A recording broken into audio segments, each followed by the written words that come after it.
त्यांनी भाजपसह अमित शहांवर हल्लाबोल केलाय। शहांनी सर्व खोटे नॅरेटिव्ह सेट केले।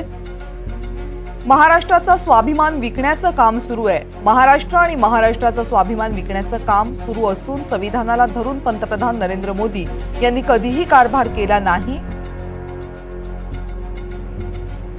असं पटोले यांनी म्हटलं।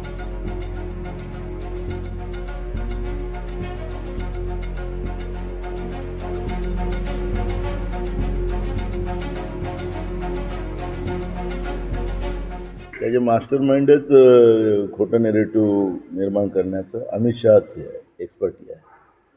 400 पार हा नेरेटिव्ह कोणी टाकला? आता टाका ना 250 पार महाराष्ट्रातही टाका हा नेरेटिव्ह।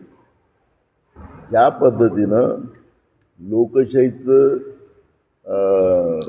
ला न मानणारी व्यवस्था जी भाजपमध्ये आहे आणि खोटं नेरेटिव्ह टाकण्याची मानसिकता त्यांची जी आहे, आपले स्वतःचं पाप दुसऱ्यावर टाकणं हे मानसिकताच भाजपची आहे।